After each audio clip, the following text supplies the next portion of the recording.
Eternal Father, strong to save, whose arm doth bind the restless waves, who bids the mighty ocean beat its own appointed limits keep.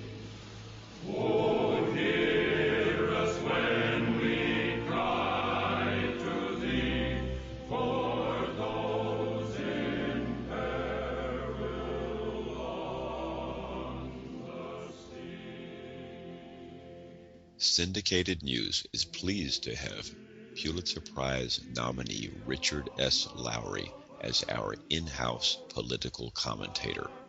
While he is embedded aboard the USS Bataan with the Bataan Amphibious Ready Group and the 22nd Marine Expeditionary Unit, it is also our pleasure to be his voice.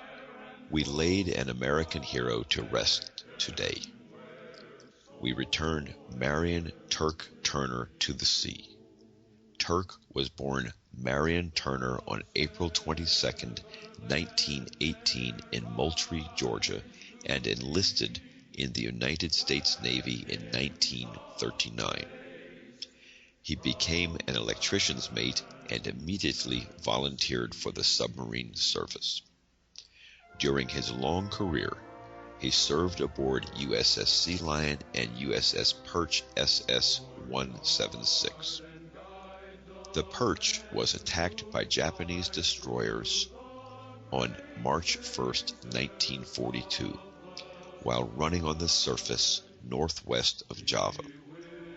Perch's captain quickly submerged, and the enemy closed in on the American submarine, driving them down to 135 feet to avoid the relentless depth charge attack.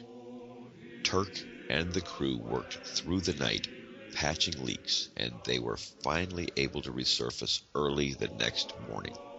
The enemy spotted Perch when she surfaced and attacked again and again.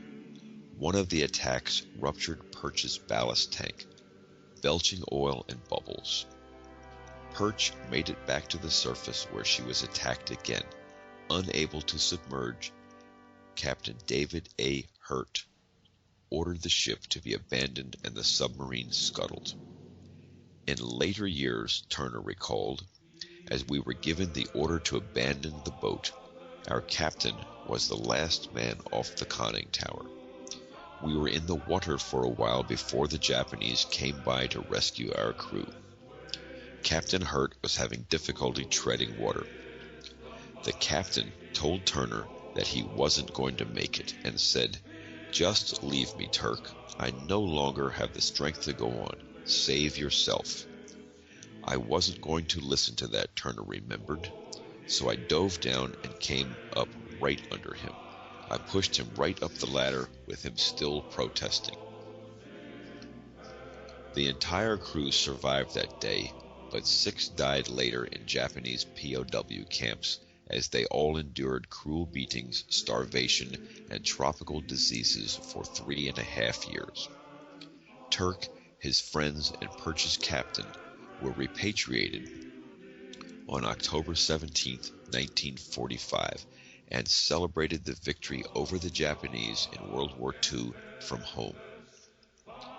Turk Turner remained in the Navy until he retired on December 1, 1959. He settled in the Virginia Beach area, and because of his captivity with survivors of the Bataan Death March, became a friend of the USS Bataan. Turner made many visits to events sponsored by Bataan until his death on February 28, 2011. Nearly 7 decades after receiving his injuries while in captivity, Turner was presented the Purple Heart Medal January 2, 2011, during a ceremony held at Kings Grant Baptist Church in Virginia Beach. Turk showed us all courage and humility, during and after facing the enormous struggle of a POW, said Captain Stephen T. Kohler, who, as the commanding officer of USS Bataan, pinned the medal on Turner. He became a friend and inspiration to both me and the crew of Bataan, with his positive attitude and zest for life. Captain Kohler continued, he spent a lot of his time with my young sailors, telling stories and relating his time in submarines and as a POW, for which I am grateful. He was truly a great influence on Bataan's sailors in our quest to keep Bataan's heritage part of our ship.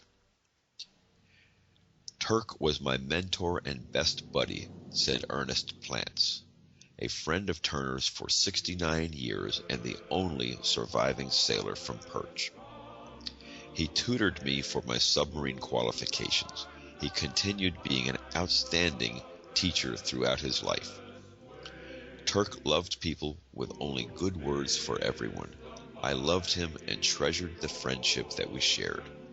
Today, Saturday, May 21st, 2011, I had the honor of bidding farewell to Marion Turk Turner, as his ashes were returned to the sea for his eternal patrol. A cool breeze blew in Bataan's hangar deck this morning as an honor guard, silhouetted by the bright morning sun, stood at attention in their crisp dress white uniforms. There was a white morning haze separating the deep blue sea and clear blue sky. It was a perfect day to say goodbye.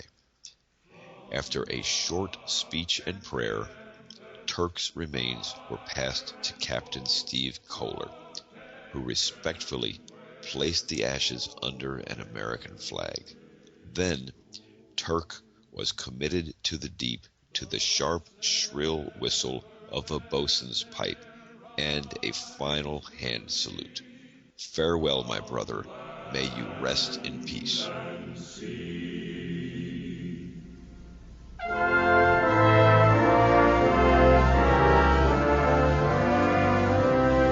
Lord, guard and guide the men